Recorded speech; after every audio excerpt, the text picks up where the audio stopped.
ఏం ఒక్క నిమిషం విష్ణు సచివానంద చతుర్థం ప్రధానం ధ్యాయేత్ సర్వవిఘ్నోపశాంతయే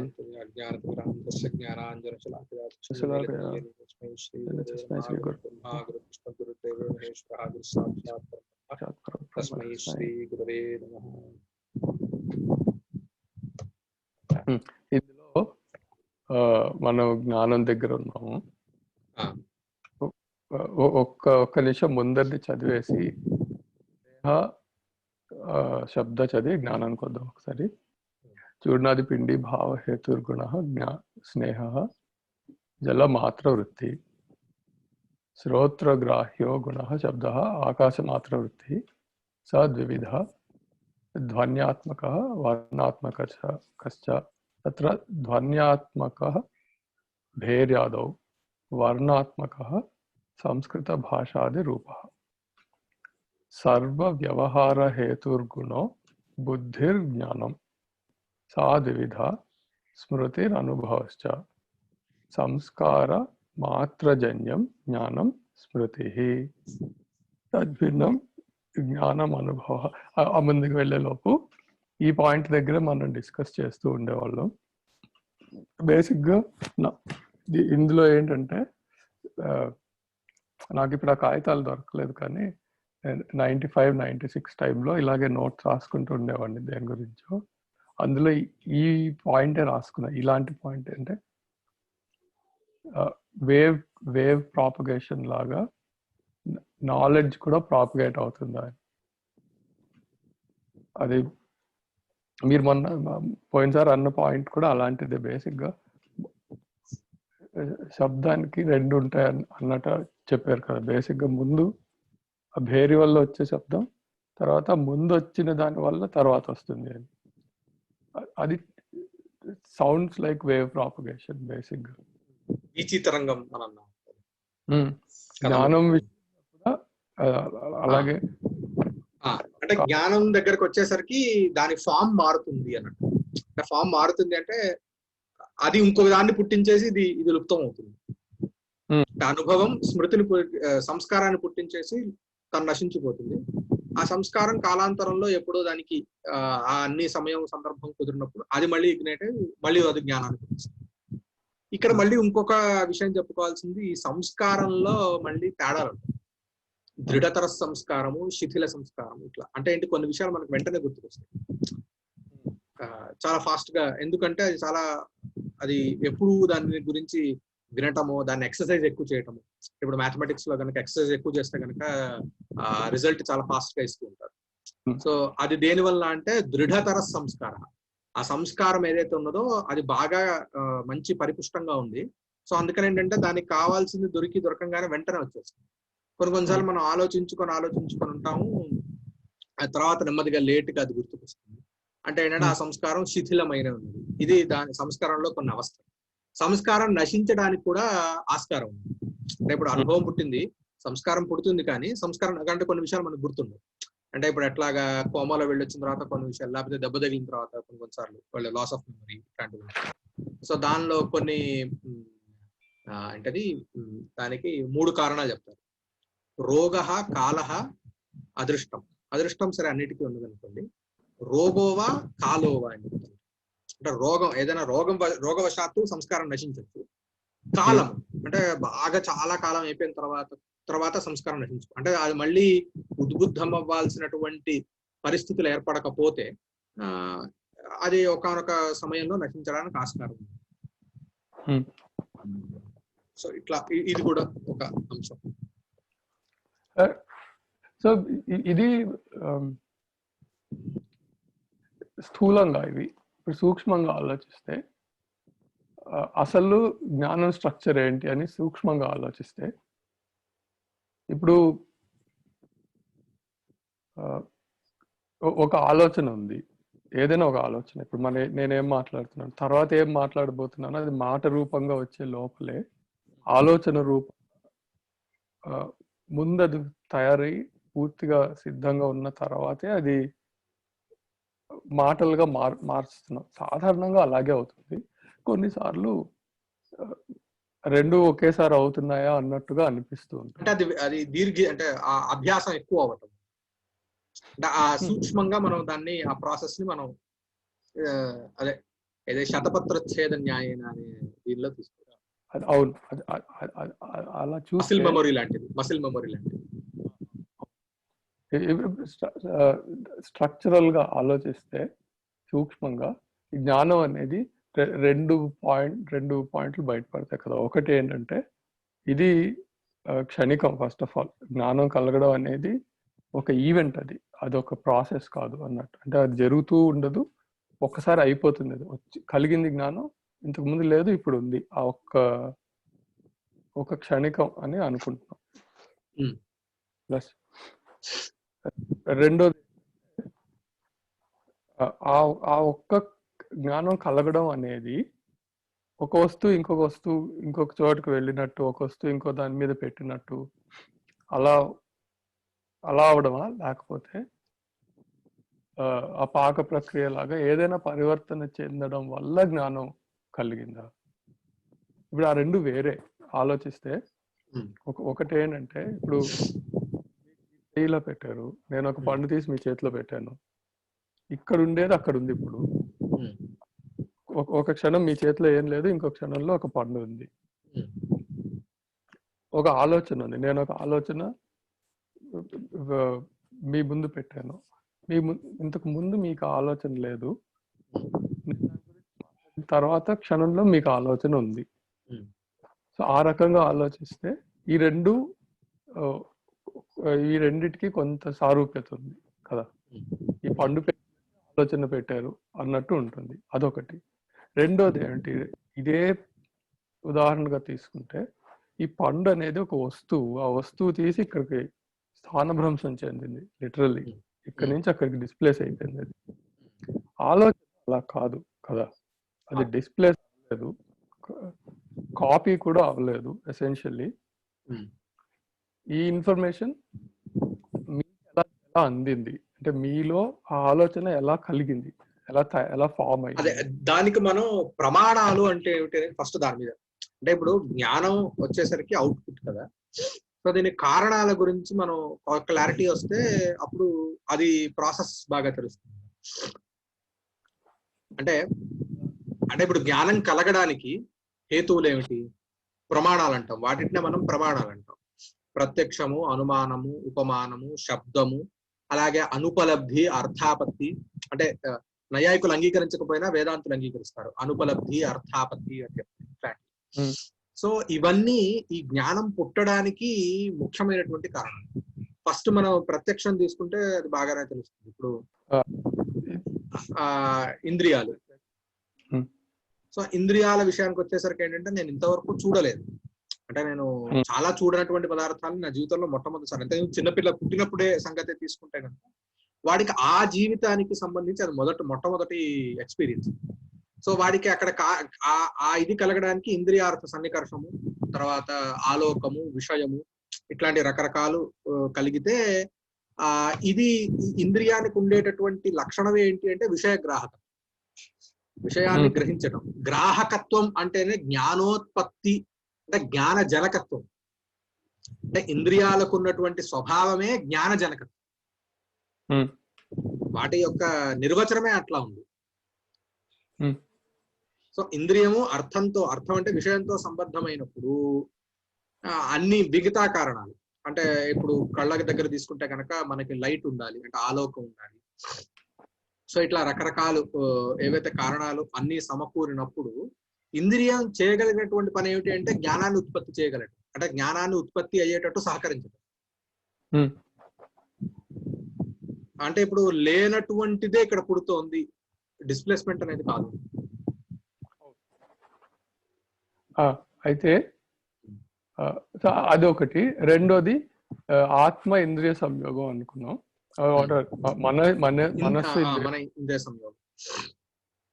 మన ఇంద్రియ సంయోగం, తర్వాత ఆత్మ మనస్సు సంయోగం, ఆ రెండు అనుకున్నాం. ఇది స్ట్రక్చరల్ మోడల్ మేక్ సెన్స్. ఈ సంయోగం అప్పుడు యాక్చువల్ గా జరిగేది ఏంటి? ఇప్పుడు ఇంద్రియ విషయం సంయోగంలో మనకు అర్థం అవుతుంది ఏ విధంగా ఇంద్రియం జ్ఞానజనకానికి జ్ఞానజన్యానికి సహకరిస్తోంది అనేది జ్ఞాన అర్థం. జననానికి జ్ఞాన జననానికి సారీ, జ్ఞాన జననానికి ఏ విధంగా ఇది తోడ్పడుతుంది, సహకరిస్తుంది అనేది అర్థం అవుతుంది. సరే, మనసు ఇంద్రియ సంయోగంలో చూస్తే, మన ఇంద్రియ సంయోగంలో అది కూడా అర్థం అవుతుంది ఇనవే. ఇప్పుడు ఈ మనస్సు ఆత్మ సంయోగమే నాకు క్లియర్గా లేదు. ఎందుకంటే ఈ స్ట్రక్చర్ లో చూస్తే ఈ మనస్సు ఆత్మ సంయోగంలో ట్రాన్సాక్షన్ ఏంటి, ఏం ఎక్స్చేంజ్ అవుతుంది, ఎటు నుంచి ఎటు ఏం వెళ్తుంది అనేది క్లియర్ గా లేదు. ఇప్పుడు విషయం అంటే ఇప్పుడు ఈ క్యారీ ఫార్వర్డ్ చేస్తుంది ఏంటి అన్ని చోట్ల. ఇప్పుడు మీకు కొంచెం నేను వేదాంతిక్ ఇది చెప్తాను, అది ఇంకొంచెం క్లియర్ గా ఉంటుంది. దీన్ని అంటే దేనిని ఆధారం చేసుకొని ఇంద్రియాలు పనిచేస్తాయి. అంటే ఇప్పుడు ఈ మధ్యలో అంటే ఇప్పుడు ఇంద్రియానికి, ఆత్మకి, జ్ఞానానికి కీలకమైనటువంటి అంశం ఏంటి అంటే మనస్సు. అంటే ఇది రెండింటిని కనెక్ట్ చేస్తుంది యాక్చువల్ ఒక రకంగా చెప్పాలి. అంటే వేదాంతిక్ కాన్సెప్ట్ లోకి తీసుకెళ్తే అసలు ఆత్మ మనస్సు సంయోగం అనేది ఉండదు. మనస్సే జ్ఞాన రూపంలో పరిణమిస్తుంది. మనస్సు యొక్క పరిణామమే జ్ఞానం అన్నమాట. అక్కడ వేదం కూడా ప్రమాణం ఉంటుంది, శృతి వాక్యం చెప్తారు. సో సర్వం మన ఏవా అని చెప్తారు. అన్ని కూడా మనస్సే. మనస్సు యొక్క పరిణామములే జ్ఞానము కానీ, సుఖము కానీ. అంటే నైయాయికులు ఏవేవైతే ఆత్మలో ఉంటాయని విశేష గుణాలు చెప్తారో అవన్నీ కూడా మనస్సు యొక్క పరిణామం అని చెప్తారు. సో అక్కడ ఏంటి అని అంటే కనుక మీకు యాక్చువల్లీ ఆత్మ మనస్సు సంయోగం అంటే ఇక్కడ ఇంకోటి కూడా ఉంది. ఇంకో రకంగా మీరు ఆలోచిస్తే ఆత్మ మనస్సు సంయోగం ఎప్పుడు ఉంది? మనస్సు విభు పదార్థం. విభు అంటే అంతటా ఉంటుంది. అంతటా ఉంటే మరి ఆత్మ యొక్క మనస్సు ఎక్కడ ఉందో ఆత్మ కూడా అక్కడే ఉందిగా. మనస్సు అణు అని కూడా అనుకున్నాం కదా. మనస్సు అణు అయినా సరే అది మూర్తం అంటాం. మూర్తం అంటే క్రియావత్తు, క్రియ కలిగింది మూర్తము. విభు అంటే ఏంటి? సర్వమూర్త ద్రవ్య సంయోగి, అంటే అన్ని మూర్త ద్రవ్యాలతో సంయోగ సంబంధము కలిగినది విభు. సో ఇది మూర్తము, అది విభు. ఆత్మ విభు, మనస్సు మూర్తము. ఈ రెండింటికి సంయోగం ఎప్పుడు ఉంది. మరి ఎప్పుడు జ్ఞానం పుట్టదా అని అంటే అక్కడ తీసుకోవాల్సినప్పుడు ఏంటంటే మిగతా కారణాలు, అంటే ఇంద్రియ మన సంయోగము, ఇంద్రియ అర్థ సంయోగము, శరీరం ఒకటి ఉండాలి. ఈ శరీరంలోనే జరిగేటటువంటి ఆత్మన సంయోగం, తర్వాత పురీత నాడి, ఇవన్నీ వస్తాయి. పురీత నాడి కంటే బయట ఉండాలి. సో ఇట్లాంటివన్నీ వస్తాయి అన్నమాట. సో ఇక్కడ నేను చెప్పదలుచుకుంది ఏంటంటే ఈ మనస్సు అనేది అంటే ఇప్పుడు బాహ్యం నుంచి ఆంతరం అవుతుంది. అంటే బాహ్యంలో ఉన్నటువంటి విషయం, అంటే బాహ్యంగా భౌతికంగా ఉన్నటువంటి విషయము బౌద్ధికంగా పరిణమిస్తుంది. ఈ పరిణామానికి కీలకమైనటువంటిది మనస్సు. మనస్సు దాంతోనూ భౌతిక పదార్థంతోనూ దానికి సంబంధము, ఆ ఆంతరంగిక పదార్థంతోనూ దానికి సంబంధం ఏర్పడినప్పుడే, సరైన సంబంధం ఏర్పడినప్పుడే భౌతికమైనటువంటిది బౌద్ధికం అవడానికి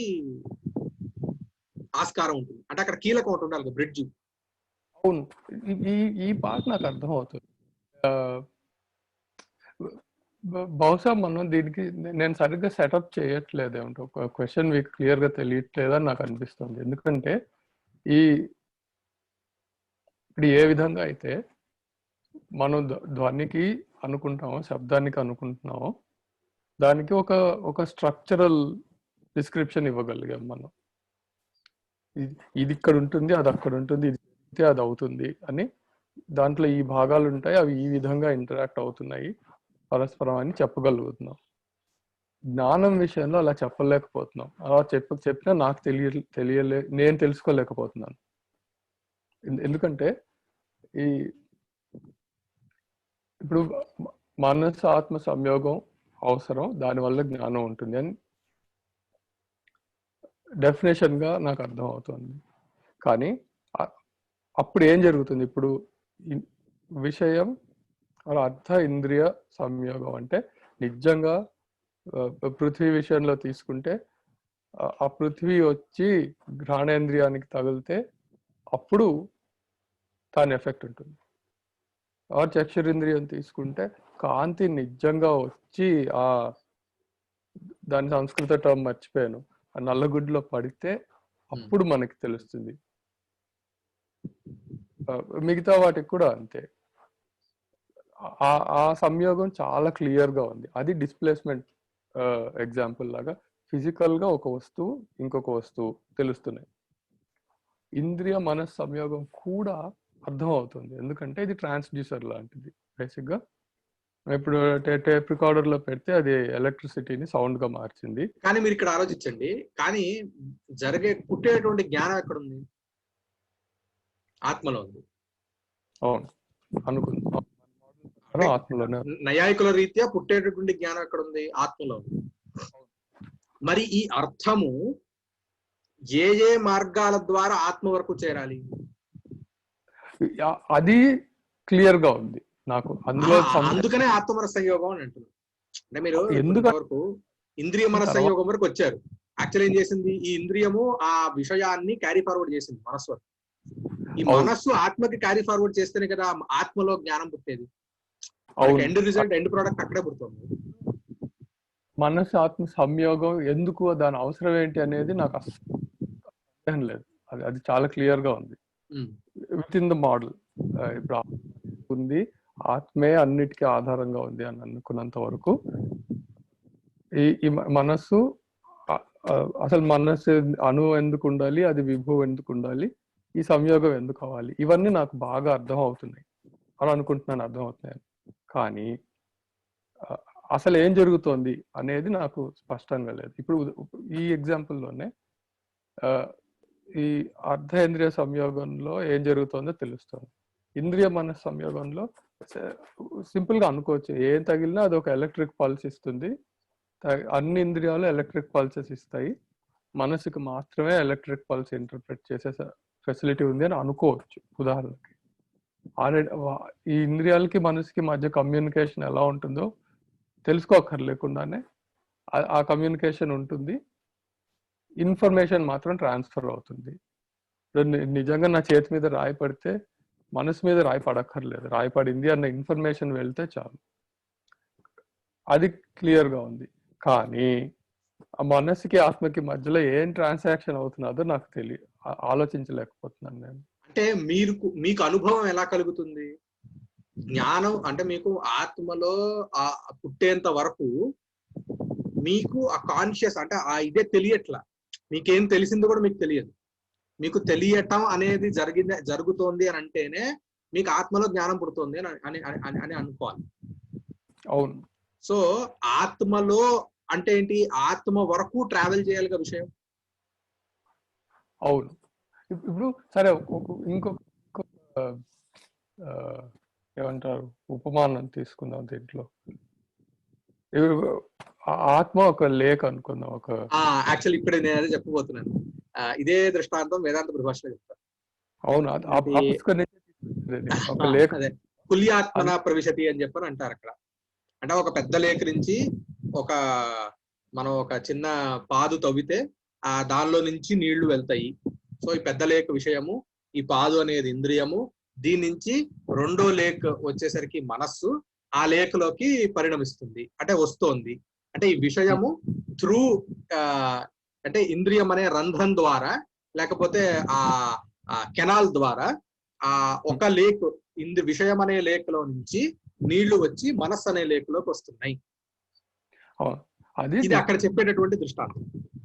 అక్కడ ఇక్కడతోనే ఎందుకు ఆపేస్తారు అని అంటే కనుక వాళ్ళకి ఈ నీళ్లు ఆత్మ వరకు వెళ్లాల్సిన అవసరం లేకుండానే అనుభవం కలుగుతుంది అని వాళ్ళ అభిప్రాయం. అవును. ఇప్పుడు నేను ఈ వేదాంతం పుస్తకంలోంచి నాకు చూసిన ఈ ఎగ్జాంపుల్ ఏంటంటే, మెటఫర్ ఏంటంటే, ఆత్మ లేక్ లాంటిది అనుకో. ఒక కొలను, నీటి తలం చాలా ప్రశాంతంగా ఉంది, అస్సలు రిపుల్స్ లేవు. ఇప్పుడు ఆ పుస్తకంలో ఏమిటంటే ఆలోచనలు ఇలా గులకరాళ్ళు వేస్తే వచ్చే రిపుల్స్ లాంటివి అని. స్మృతులు ఇవన్నీ ఇందులో మెటఫర్లో ఫిట్ చేయడం కొంచెం కష్టం. కానీ ఒక రాయి పడితే రిపుల్స్ ఎలా ఉంటాయో, ఆ రిపుల్ ప్యాటర్న్ ఒక ఆలోచన అని ఒక జ్ఞానం అనుకుంటే ఈ మనం మిగతా అన్నిటికీ సరిపోతుంది. అది ఒక క్షణం రాయి ఉంది, ఒక క్షణం ముందు లేదు, సో అది క్షణికమే. అది పడడం వల్ల అది ఎక్కడ పడింది, ఏం చేసిందో దాన్ని బట్టి ఎంత గట్టిగా పడిందో రిపుల్ ప్యాటర్న్ వేరేగా ఉంటుంది. అది ఒక్క రాయి పడిందా 2-3 కలిసి పడ్డాయో దాన్ని బట్టి ప్యాటర్న్ వేరేగా ఉంటుంది. సో దీన్ని బట్టి అది ఆలోచన అని తెలుసుకోవచ్చు. అవి ఈవెన్చువల్లీ డైఅవుట్ అయిపోతాయి.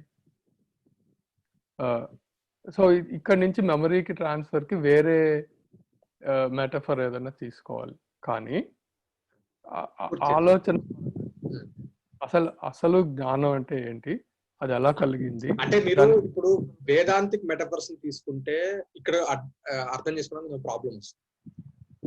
ఏంటి అంటే బేసిక్ గా వేదాంతిక్ పర్స్పెక్టివ్ లో సత్యం జ్ఞానం అనంతం బ్రహ్మ, సర్వం జ్ఞానమయం. So there is nothing that is different from జ్ఞానం. మీరు జ్ఞానమే, నేను జ్ఞానం, ఎప్పుడు అన్ని జ్ఞాన స్వరూపాలే. సో అక్కడ అందుకనే అక్కడ ప్రశాంతంగా ఉన్నటువంటి అంటే ఏంటి, అక్కడ మెటఫర్ చెప్పినప్పుడు ఏంటి, ప్రశాంతంగా ఉన్నటువంటి కొలను అని అంటే ఏంటి, ప్రశాంతంగా ఉన్నటువంటి కొలను అంటే విషయాలు ఏమీ లేనటువంటి ఒకానొక శుద్ధమైనటువంటి జ్ఞానము. ఈ రాయి వేసినప్పుడు ఏదైతే రిపుల్ ఎఫెక్ట్స్ ఉన్నాయో అది రిపుల్ ఎఫెక్ట్ ఏదైతే ఉన్నదో అది ఈ నీళ్ల కంటే వేరు కాదు. ఈ నీళ్ల యొక్క ఒకానొక అవస్థా విశేషం. సో అప్పుడు ఏమైంది, మీకు జ్ఞానం అనే అంటే మనకి తెలిసేటటువంటి జ్ఞానము కానీ అసలు జ్ఞానము కానీ వేరు కాదు. ఆ కాన్సెప్ట్ లో ఏంటంటే మీకు జ్ఞానం పుట్టడం పోవటం ఇవంతా కూడా భ్రమనే. ఎప్పుడూ జ్ఞానం ఉన్నది. మరి ఏం పుడుతోంది ఏం పోతోంది అంటే ఈ మనస్సు యొక్క వృత్తులు, అంటే ఈ మనస్సు యొక్క పరిణామం ఏదైతే ఉన్నదో అది పుడుతోంది, అది పోతోంది. సో దానిలో జ్ఞానం అనేటటువంటి ఒకనొక భ్రమ అనేది ఆ కాన్సెప్ట్ కి బేస్ చేసి మీరు చెప్పిన మెటఫర్స్ అన్ని కూడా సరిపోతాయి అక్కడ. ఎందుకంటే మనం రాయి వేస్తున్నాం, రాయి అనేది నీళ్లు కాదు, అంటే జ్ఞానం కాదు, అంటే అచేతనమైనటువంటి, చేతనము అంటే జ్ఞానము అని అర్థం, జ్ఞానం కలిగింది అని అర్థం కాదు, జ్ఞానము అని అర్థం. అచేతనం అంటే ఇది జడ పదార్థము మనస్సు అనేది. ఈ మనస్సులో కలిగే మనస్సు యొక్క సంబంధం వల్ల ఏదైతే రిపిల్ ఎఫెక్ట్ ఉన్నదో వస్తుగత్యా అది దేనికి సంబంధించింది, రాయి అంటే మనస్సుకి సంబంధించింది. కానీ అది నీళ్ళకి అంటే జ్ఞానానికి సంబంధించింది అని మనం భ్రమపడుతున్నాము. వస్తుగత్యా అది ఆ మనస్సుకి సంబంధించినటువంటి పరిణామము. ఈ వివేకం ఎందుకు లేదు అంటే మనకున్నటువంటి అనాది అజ్ఞానం వలన, అవిద్య వలన అనేది అక్కడ చెప్పేటటువంటి కాన్సెప్ట్. ఇక్కడ వచ్చేసరికి అలా కాదు. ఇక్కడ ఏంటంటే జ్ఞానం అనేది సపరేట్ ఒకటి, ఇంత ముందర ఎప్పుడు లేనటువంటిది, కొత్తగా పుట్టేటటువంటి ఒకనొక పదార్థం జ్ఞానం అనేది. సో ఇక్కడ మనం ఒక రకంగా చెప్పాలంటే 3 లేక్స్ ని తీసుకోవాలి. ఫస్ట్ విషయం అనేటటువంటి లేక్ నుంచి ఇంద్రియం ద్వారా మనస్సు అనే లేక్లోకి వస్తే, ఈ మనస్సు అనే లేక్ నుంచి మూడోది ఆత్మ అనే లేక్లోకి నీళ్లు వస్తే కానీ మీకు జ్ఞానం కలగదు. మీరు ఇలా పెట్టుకుంటే, సో విషయము షుడ్ ట్రావెల్ టు ఆత్మ అని అంటే గనక విషయం త్రూ ఇంద్రియం త్రూ మనస్సు ఆత్మలోకి వెళ్ళాలి.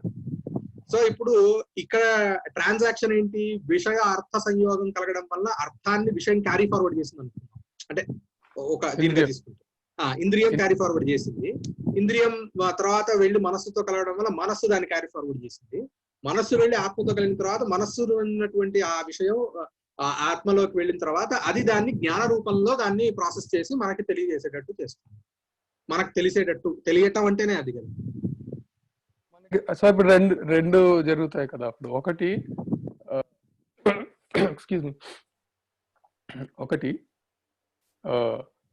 విషయం నుంచి ఇంద్రియం, ఇంద్రియం నుంచి మనస్సు, మనస్సుని రెండు అవుతాయి కదా. ఒకటి నిజంగా ఆ విషయం గురించి ఒకటి, రెండోది ఇది వచ్చినట్టు ఇంకొకటి, రెండు జరగాలి. 2 రకాలు. అది ఇప్పుడు దానిలో మళ్ళీ మతభేదం, అంటే వ్యవసాయము అనువ్యవసాయము.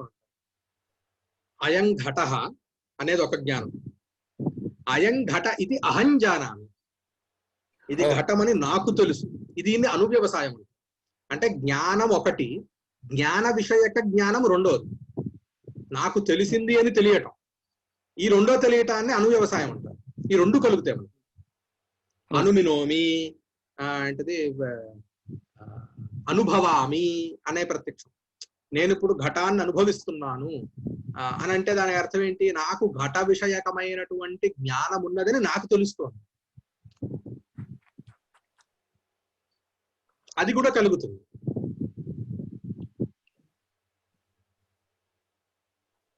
కానీ ప్రతిసారి కాన్షియస్ గా అది మనం దాన్ని తెలుసుకుంటామా లేదా ఇట్స్ డిఫరెంట్. అవును. సరే, ఇది మళ్ళీ విజిట్ చేద్దాం మనం. ఇది అంటే దీనిలో ఏమొస్తుందంటే మీమాంస పర్స్పెక్టివ్ డిఫరెంట్ గా ఉంటుంది, వేదాంతిక్ పర్స్పెక్టివ్ డిఫరెంట్ గా ఉంటుంది. ఎందుకంటే మౌలికంగానే అసలు వాళ్ళని నిర్వచించే తీరే డిఫరెంట్ గా ఉంటుంది. నిర్వచనే చాలా డిఫరెంట్ గా ఉంటుంది. అల్టిమేట్ ఇస్ వేదాంతం, అది ఒప్పుకొని తీరాల్సిందే. కానీ ఇది ఇంకొంచెం అంటే ఇప్పుడు సింపుల్ అండి, సత్కార్యవాదం అసత్కార్యవాదం అంటారు, వినే ఉండుంటారు మీరు కూడా. రెండు కాన్సెప్ట్స్ అన్నమాట. అంటే కార్యం లేనటువంటిది పుడుతుందా, ఉన్నదానిలో నుంచే కార్యంగా మారుతోందా? రెండు రకాలు. అంటే ఇప్పుడు ఘటం అనేది లేదు, అసలు లేనటువంటి ఘటం పుడుతుందా, లేదా మృత్తే ఘట రూపంలో అంటే మారుతుందా? అంటే ఏంటి, ఘట రూపంలో అయ్యేంత వరకు మృతు రూపంలోనే ఘటం ఉన్నదా? ఇవి రెండు వాదాలు. ఒకటి అసత్కార్యవాదం. అసత్కార్యవాదం అంటే కార్యం పుట్టడం కంటే ముందర లేదు, అసలు లేదు, అసత్ అవిద్యతే, లేనటువంటిదే ఒకానొక పదార్థం పుడుతుంది. ఇది నైయాయికుల యొక్క పర్స్పెక్టివ్. వేదాంతులు చెప్పేది ఏంటి అని అంటే సాంఖ్యులు కూడా ఒక రకమైనటువంటి సత్కార్యవాదులు, దాన్ని పరిణామవాదం అంటారు, దీన్ని వివర్తవాదం అంటారు. వేదాంతుల దృష్ట్యా ఏంటంటే అసలు లేనిది పుట్టడానికి యోగ్యతే లేదు. దానికి వాళ్ళు సింపుల్ గా చెప్పేటటువంటి ఒక మంచి బ్రహ్మసూత్రాలు ఒక సూత్రం వస్తుంది. ఏమిటి అని అంటే పురుషులలో పుంస్త్వము, స్త్రీలలో స్త్రీత్వము ఎప్పుడు ప్రస్ఫుటంగా తెలుస్తాయి అంటే when they come to the puberty ఏజ్కి వచ్చినప్పుడు ఆ లక్షణాలన్నీ బయటపడతాయి అన్నమాట. ఇప్పుడు పురుషుల్లో పుంస్త్వం ముందర లేనటువంటిది పుట్టిందా, లేకపోతే ఉన్నటువంటిదే ఆవిర్భవించిందా? ఒకవేళ లేనటువంటిది పుట్టింది అని అంటే గనక షంఢస్యాపి పుంస్త్వాపత్తి, నపుంసకుడు కూడా పుంస్త్వము రావాల్సి వస్తుంది. కాబట్టి ఉన్నది అంటే ఏంటి, అది నిద్రాణావస్థలో దానికి ఇంకా మిగతా సహకారి కారణాలన్నీ కూడా సమకూరలేదు కాబట్టి అది అలా నిద్రాణావస్థలో ఉన్నది. అది సమకూరినప్పుడు, సమయం వచ్చినప్పుడు అది బయటికి ఉద్భవిస్తుంది. అలాగే ఇప్పుడు దుగ్ధం అంటే క్షీరంలో, పాలల్లో పెరుగు ఉన్నదా లేదా? లేదు అనంటే ఎప్పుడూ పాలు పెరుగుగా మారలేదు. కాబట్టి పాలల్లో పెరుగుగా మారదగినటువంటి యోగ్యత ఉన్నది అనంటే ఏంటి అనంటే సూక్ష్మావస్థలో పెరుగు ఎప్పుడు ఉంది, అది సమయం సందర్భం వచ్చినప్పుడు పెరుగుగా మారి కనిపిస్తుంది. అలాగే మృత్తులో ఘటం అనేది విడిగా లేదు. ఒకవేళ అంటే ఏంటి, దానిలో ఘటం ఉన్నది, మిగతా కార్యకలాపం వచ్చినప్పుడు అది మృత్తే ఘటంగా కనిపిస్తుంది. సో ఘటం అనేది ఉన్నది. అంటే ఇప్పుడు ఏమైంది, చివరికి వీళ్ళకి ఎక్కడికి తీసుకెళ్తారంటే చివరికి కార్యం అనేది నథింగ్ బట్ నామ రూప. అంటే కార్యం అంటే ఏంటి, నామ రూపాలని మాత్రమే మనం కార్యం అంటున్నాము. నామము అంటే పేరు, రూపము అంటే దానికి ఒక ఆకారం. ఘటం అంటే ఏంటి అంటే దానికి పృథుబుద్ధునోదరత్వాధికం, అంటే ఇలా ఉంటుంది, ఇలా గుండ్రంగా ఉంటుంది, ఇలా వస్తుంది దానికి. సో దాన్ని ఘటం అంటాం. అది రూపము, దానికి ఘటం అని ఒకనొక పేరు. అంతేగాని వస్తుగత్తే అదేంటి, అది మట్టి. అందుకని చాంద్రోగ్యోపనిషత్తులో వస్తుంది అనమాట. సో ఈ ఉదాహరణని తీసుకుని వాళ్ళు ఎక్కడికి తీసుకెళ్తారు, మొత్తం బ్రహ్మలో నుంచే ఇదంతా ఉన్నది, బ్రహ్మ కంటే ఇదంతా వేరు కాదు, మరి కనిపిస్తోందంతా ఏమిటంటే కేవలం నామము రూపము మాత్రమే. తాత్వికంగా ఏమిటి అంటే అంతా బ్రహ్మ. ఇందులో ఇప్పుడు మట్టిలో ఘటం కాగల యోగ్యత ఉంది అనటం వేరే, ఘటమే ఉంది అనటం వేరే కదా. ఘటం కాగలిగేటటువంటి యోగ్యత ఉన్నది అని మీమాంసకులు అంటారు, ఘటమే ఉన్నది అని చెప్పని వేదాంతులు అంటారు. మన వాళ్ళు ఏమంటారు, నైయాయికులు ఏమంటారు? నైయాయికులు అంటే అసలు ఘటన లేదు, ఎందుకంటే వీళ్ళు కనిపించట్లేదు. ఘటం ఉంటే అయం ఘటహ అని అక్కడ ప్రతీతి కలగాలంటారు. వీళ్ళు అసలు లేనిదే పుడుతుంది, లేనిదే పుడుతుంది. ఉన్నది మళ్ళీ పుట్టేందుకు యోగ్యత లేదు. ఎందుకు, ఉన్నది గనక ఉంటే ఉన్నదానికి అదే ప్రతిబంధకం. ఒక ఘటము ఇప్పుడు తనకి తాను మళ్ళీ పుట్టకుండా ఉండడానికి కారణం ఏంటి, తనే ప్రతిబంధకమైంది. సో వాళ్ళు ఇప్పుడు నాకు నేనే ప్రతిబంధకం. నేనే మళ్ళీ ఎందుకు లేను పుట్టట్లేదు, నేను ఒకసారి పుట్టిన తర్వాత మళ్ళీ నేనే ఎందుకు పుట్టట్లేదు అంటే నేను అనే ఒక ప్రతిబంధకం ఉంది కాబట్టి, అందుకనే నేను మళ్ళీ పుట్టట్లా. ఇది వాళ్ళ థియరీ. అవును. ఇందాక చెప్పిన దానికి ఛాందోగ్యోపనిషత్తు ఇవన్నీ కూడా శృతులు అక్కడ ప్రమాణంగా ఉంటాయి. ఏది ఆ వేదాంతులు చెప్పే కాన్సెప్ట్ మృత్తికేత్యేవ సత్యం అని చెప్పి. సో ఇట్లాంటి శృతులు అక్కడ ప్రమాణంగా చెప్పుకుంటారు. సరే, ఇందులో ఇక్కడ ఉంది సంస్కార మాత్రజన్యం జ్ఞానం స్మృతి తద్భిన్నం జ్ఞానం అనుభవ స ద్వివిధ యథార్థో అయథార్థశ్చ తత్ ఇతి తద్వతి. మీరు ఇంకా మన చూడొచ్చేమో, మనం ఏం పెట్టింది నాలో కొంత మార్పులు చేశాను, చాలా తక్కువ ఉన్నాయి నాలో మిస్టేక్స్. అది టైప్ చేస్తాను నేను. చిరంజీవి కార్తిక్ ల్యాప్టాప్ పెడతాను.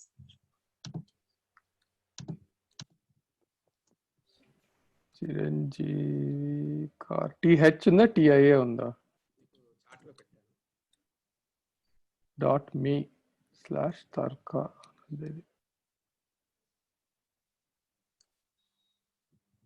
చిరు THIకేనా TIకేనా? చిరంజీవి CHIARANGEEVIKme/T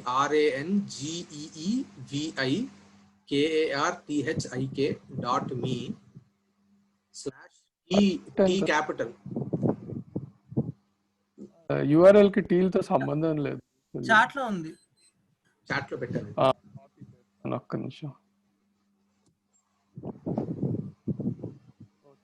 నేను తర్కా కొట్టాను, అందుకు రాలేదు అది. చూద్దాం. తర్క సంగ్రహ. Welcome to Tarka Sangraha slides. Using desktop use left and right arrow keys. Swipe. సరే, 27th స్లైడ్. డైరెక్ట్ గా URL లో హ్యాష్ తర్వాత 27 కొట్టిన వెళ్ళిపోతుంది అక్కడికి, ఒకవేళ మీకు అలా వెళ్ళాలంటే. 26 ఏంటంటే సర్వ వ్యవహార హేతుర్ జ్ఞానం బుద్ధి సాద్వివిధ స్మృతిరనుభవశ్చ సంస్కార మాత్రజన్యం జ్ఞానం స్మృతి తద్భిన్నం జ్ఞానం అనుభవ. 25 ఏంటంటే సాద్వివిధ యథార్థో యథార్థో యథార్థశ్చేతి తద్వతి. ఇందులో ఈ వావత్ తెలుస్తుంది ఇక్కడ. తద్వతి తత్ప్రకారకో అనుభవో యథార్థ యథా అయం ఘట ఇది జ్ఞానం సైవ ప్రమేత్యుచ్యతే. ఇంతవరకు చాలు.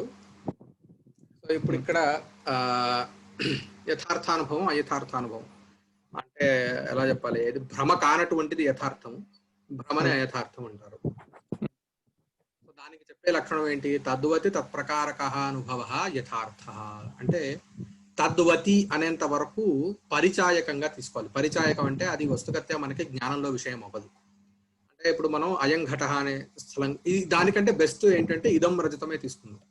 అది భ్రమ కూడా ఇదం రజతం అనే ఉంటుంది, భ్రమ కూడా ఇదం రజతం అనే తెలిసింది. అంటే మీకు ఈ భ్రమ తెలుసుగా, ఇదం రజతం అనే భ్రమ ఏంటి అంటే ఇప్పుడు ఈ శుక్తి అంటే ఈ ఆల్చిప్ ఉంటుంది కదా మనకి, ముత్యాలు తయారయ్యేటటువంటి చిప్ప, దాని లోపల చూస్తే గనక లోపల సిల్వర్ లాగానే ఉంటుంది, దాని మీద ఏమన్నా లైట్ పడితే అది సిల్వర్ లాగానే ఉంటుంది అనమాట. సో ఆ సిచ్యువేషన్ లో దాన్ని రజతంగా భ్రమించటం ఒకటి, రజతాన్ని రజతంగా తెలుసుకోవటం రెండు. ఈ రెండు జ్ఞానాలు కూడా ఇదం రజతం అనే ఉంటాయి. ఇదం రజతం అనే ఆ జ్ఞానాల యొక్క ఆకారం ఉంటుంది. కానీ ఒక జ్ఞానమేమో భ్రమవుతోంది, ఇంకో జ్ఞానమేమో భ్రమవుతోంది. సో దాన్ని ఎలా డిఫైన్ చేసుకోవాలి అని అంటే తద్వతి తత్ప్రకారక అనుభవ యథార్థ. ఫస్ట్ ఒకటి జ్ఞానం రాగానే మనం తెలుసుకోవాల్సిన ఏంటంటే జ్ఞానంలో మూడు విషయాలు ఉంటాయి: విశేషము, ప్రకారము, సంసర్గ. అంటే విశేషము అనంటే ఏంటి అనంటే నౌన్ అనాల, విశేష్యాన్ని డిఫైన్ చేసేటటువంటిది అడ్జెక్టివ్ అంటే లేకపోతే డిస్క్రైబ్ చేసేటటువంటిది ప్రకారము, అంటే విశేషము, విశేషణము, సంసర్గ, ఈ విశేషానికి విశేషణానికి ఉండేటువంటి సంబంధము. సో ఇప్పుడు మనం రజతం అనే చోట రజతం అనేటటువంటిది విశేషము, రజతత్వం అనేదేమో ప్రకారము, ఈ రెండింటికి ఉండే సంబంధమేమో సంసర్గము, అంటే సమవాయం అవుతుంది మామూలుగా అయితే. సో ఇప్పుడు ఇక్కడ తద్వతి అనే చోట తద్వతి అనేది సప్తమి, తద్వత్ శబ్దానికి తద్వాన్, తద్వంతౌ, తద్వంత అనే చోట సప్తమిలో తద్వతి అని వస్తుంది, అంటే దానిలో అని అర్థం. తద్వతి ఈ సప్తమి ఎక్కడైతే వచ్చిందో దానికి విశేష్యత్వం అని అర్థం. అంటే ఇప్పుడు తద్వత్ ఏదైతే ఉన్నదో అది విశేష్యం అవుతుంది, తత్ ప్రకారం అవుతుంది. ఈ తత్ శబ్దంతో ఏం తీసుకోవాలి అంటే ఇదం రజతం అనే భ్రమలో మనము రజతత్వం అనే దాన్ని తీసుకోవాలి. సో ఫస్ట్ తత్ శబ్దంతో ఏదైతే తీసుకున్నామో తద్వతి తత్ ప్రకారక, ఈ తత్తు ఆ తత్తు ఒకటే అవ్వాలి. ఈ తత్తుతో ఏదైతే తీసుకున్నామో ఆ తత్తు కూడా అదే అవ్వాలి. సో ఈ తత్తు ఏమైంది? రజతత్వం అయింది. రజతత్వవత్, రజతత్వం కలిగింది ఏంటి? రజతము. రజతనిష్ట విశేషత నిరూపిత తత్ అంటే రజతత్వం. రజతత్వనిష్ట ప్రకారత నిరూపకం జ్ఞానం ఏదైతే ఉన్నదో అనుభవాత్మకమైనటువంటి జ్ఞానం, దాన్ని యథార్థ అనుభవం అంటారు. అది ఇప్పుడు మనకి దాన్నే ప్రమా అని కూడా అంటారు. ఇప్పుడు మనం భ్రమ లక్షణానికి వెళ్తే తద్ అభావవతి తత్ప్రకారకోనుభవో అయథార్థ అని ఉన్నది దాని కింద. అంటే ఏంటి? ఇప్పుడు ఇక్కడ కూడా తత్శబ్దంతో రజతత్వాన్ని తీసుకోండి, కానీ ఇక్కడ కూడా జ్ఞానం ఇదం రజతం అనే ఉంటుంది. కానీ ఇదం అనేది మామూలుగా ఏంటి? ఎదురుకుండా కనిపిస్తున్నటువంటి వస్తువుని ఇదం అని అంటాం. ఇదం ఆఫ్ ప్రత్యక్షగతం. సో ఎదురుకుండా కనిపిస్తుంది వస్తుగతి ఆల్చిప్ప, శుక్తి, అది మనకి రజతంగా తెలుస్తోంది. సో ఇక్కడేమవుతోంది? వస్తుగత్య ఎదుర్కొండం అన్నది ఏంటి అంటే శుక్తి. అదేమిటి? రజతత్వాభావవత్, రజతత్వం లేనటువంటి. తద్ అభావవతి, తత్శబ్దంతో రజతత్వం. తద్ అభావవతి శుక్తి విశేషక, అంటే రజతత్వాభావనిష్ట విశేష్యతానిరూపిత రజతత్వనిష్ట ప్రకారతాశాలి జ్ఞానం. అంటే శుక్తి విశేషంగా కలిగి రజతత్వం ప్రకారంగా కలిగినటువంటి జ్ఞానము అయథార్థానుభవం అవుతుంది. ఇక్కడ ఈ తదభావవత్తు తెలిసిపోతే అది భ్రమ తెలిసిపోతుంది మనకి. రజతత్వం లేనటువంటిది అనేది గనక మనకు శుక్తిలో తెలిసిపోతే ఇంకా అక్కడ రజతం అనే జ్ఞానం కలగదు మనకి. అందుకనే ఈ తదభావవతి అనే అంశం ఏదైతే ఉన్నదో దీన్ని పరిచాయకం అని అన్నాం. అంటే ఏంటంటే ఇది వస్తుస్థితిని తెలిపేటటువంటి ఇదనమాట. వస్తుగత్యా రజతత్వము లేనటువంటి దానిలో రజతత్వం తెలియటం భ్రమ. వస్తుగత్యా రజతత్వం ఉన్నటువంటి దానిలో రజతత్వం తెలిస్తే అది భ్రమ.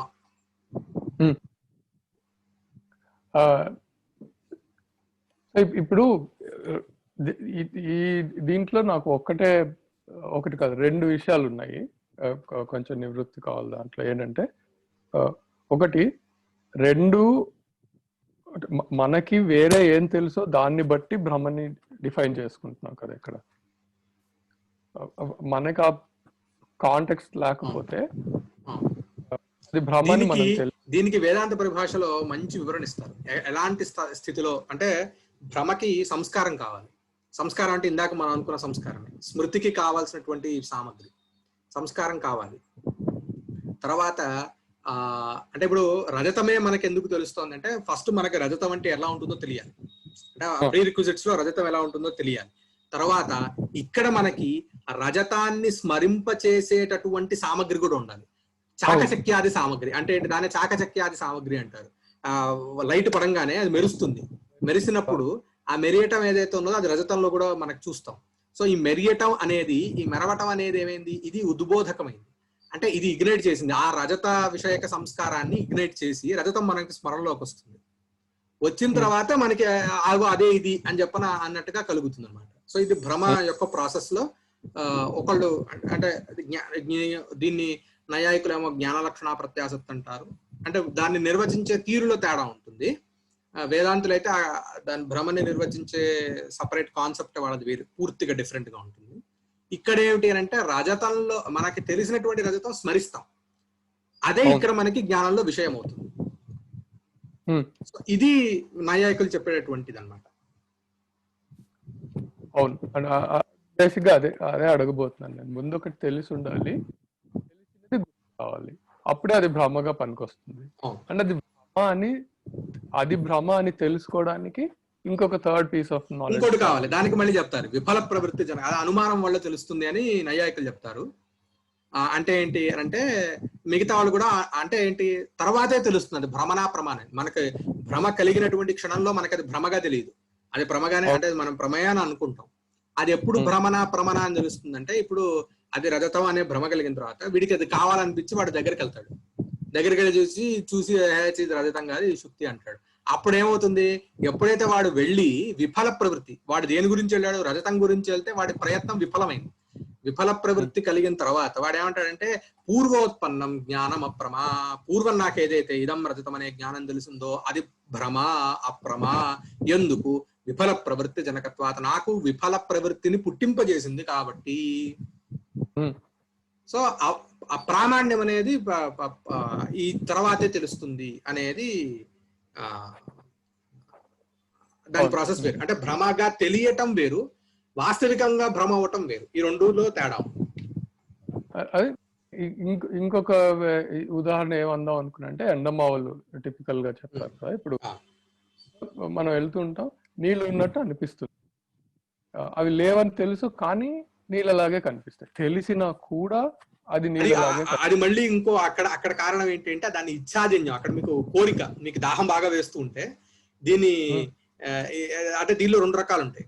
కొన్ని రకాల భ్రమల్ని ఏంటంటే దానికి విరోధి అయినటువంటి జ్ఞానం కలంగానే నశించిపోతుంది. అంటే ఏంటంటే మీరు ఏదో మీకు ఇదం రజతం వెళ్తే ఎదుటి వాడు వచ్చా నేను వెళ్ళి చూసొచ్చాను అది రజతం కాదు పాడు కాదు అది అక్కడ ఆల్చిప్పరా అని అంటాడు. వీడికి వెంటనే ఓహో అయితే ఆల్చిప్పా అని అనుకుంటాడు. కానీ వీడు ఎడారిలో నడుస్తూ ఉన్నాడు, వాడికి ఏమో తెచ్చాడు, దాహం వేస్తుంది, వాడెవడో చెప్పాడు అరే అది ఎండమావిరా బాబు అది అక్కడ నీళ్లు లేవురా అంటాడు. కానీ వీడికి దాహం వల్ల వాడికి విపరీతమైన కోరిక వల్ల వీడు చెప్పినా సరే వాడికి అక్కడ అంటే అక్కడ కోరిక అనేది ఉద్బోధకం అవుతుంది, ప్రేరకం అయ్యి బాధక జ్ఞానం ఉన్నా సరే కూడా వాడికి అట్లాంటి ప్రమనే కలుగుతుంది.